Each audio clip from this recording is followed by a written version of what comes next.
Hey guys, we're going to have a look at the distance between 2 points using two different methods. We've looked at this one here. Let's have a look at this little fella here. We got 2 points here. What we've done so far is draw a line joining those 2 points, and we've been making a right angle triangle. So of course this point here has the coordinate of 2, 1. This coordinate out here has, what have we got, 2, 3, 4, 5, 6, 7, 8, 9, 10. And 1, 2, 3, 4, 5, 6, 7, 10, 7. So once we've got those 2 points, once we make that right angle triangle, we can use Pythagoras. So let's have a look at what that looks like there. We've got one of the short sides here, which is from here out to here. We've got 1, 2, 3, 4, 5, 6, 7, 8 squares. From 2 to 10, got 8 squares. And from 1 up to 7, which is 1, 2, 3, 4, 5, 6.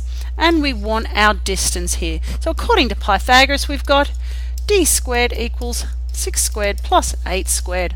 And doing the math that we did the other day, we got 36 plus 64. D squared equals 100. Take the square root of both sides. D equals 10. This is what we did the other day. We're going to have a look at a little more formal approach. We're going to develop a formula now.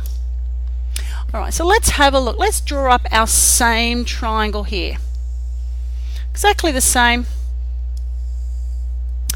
But this time, instead of talking about specific points, we're going to look at our 2 points, and we're going to call them point, let's use colours for this, x1, y1, so that's one particular point. Let's call this one x1, y1.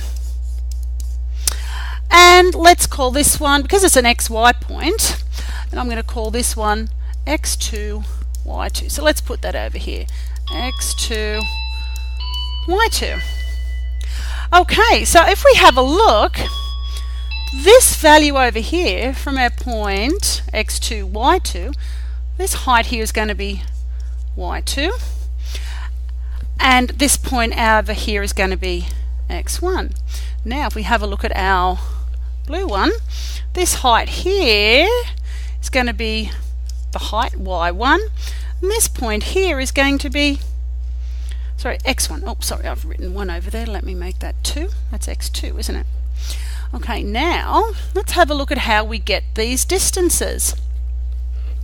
We want the distance between x2 and x1. So before it was 10 and 2, and the distance was 8. Well, now it's x2, x1. So this distance here that we're talking about is x2 minus x1. And now we come up here. It was from, what was it? 1, 2, 3, 4, 5, 6, from down to 1, and the distance there was 6. But in general, we've got the height y2, and we subtract that little bit there. So this height here is y2 minus y1. And we still want our distance here. So let's have a look at what that looks like. Pythagoras says d squared equals the sum of the 2 short sides squared. So we've got x2 minus x1 squared plus the other short side squared, which is y2 minus y1 squared. Of course, until we have those values, we can't do any math, but we can make d subject. I can take the square root of that whole thing here. We've got x2 minus x1 squared plus y2 minus y1 squared. And this is our formula for the distance. Right, let's go and actually put it to use. Let's have a look at the next one. Oh, we've gone one too many. Here we go. Distance between 2 points. Let's say we had the point -1, 6, and the point, let's say 4, negative 3. So let's plot those 2 points on our number plane. Negative 1, 6, negative 1, 6, 1, 2, 3, 4, 5, 6. There we go there, negative 1, 6. And our other one, 4, negative 3. 1, 2, 3, 4, 1, 2, negative 3. There we go. 4, negative 3. If we draw that line up there, there's our right angle triangle. There's the distance we want.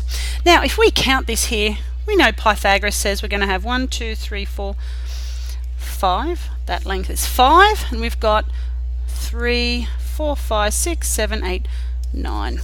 So we know we'd have d squared equals 9 squared plus 5 squared. But let's use our formula. See if we get the same sort of thing. So let's go. So our distance is equal to the square root of x2 minus x1 squared plus y2 minus y1 squared. Now, which one do you want to be which? Well, it doesn't really matter. So I'm going to let this one be x1, y1, and this one be x2, y2. So we're going to substitute these into our formula now. So let's put our big square root. Our x2 value is 4. Take away x1. What's my x1? Negative 1. So I'm going to put negative 1 in there. Take away negative 1 squared. Plus our y2 is negative 3. Take away our y1 is 6. Now let's do a bit of simplification here. We've got 4 take away negative 1, that's 4 plus 1. We've got 5 squared plus negative 3 take away negative 6 is negative 9 squared. Now have a look at this so far. We've got our 5 here, negative 9 here, 9 here. But what happens when we square that negative 9? It's going to become positive. So we've got the square root of 25 plus 81. What do we got? The square root of 106. And if we did that using Pythagoras theorem, and I can see you all waiting at the door there, we would have d squared equals 5 squared plus 9 squared. So we've got d squared equals 25 plus 81. Oh, look at that there. So d squared equals 106. Take the square root. D equals the square root of 106. Exactly the same as when we used our formula.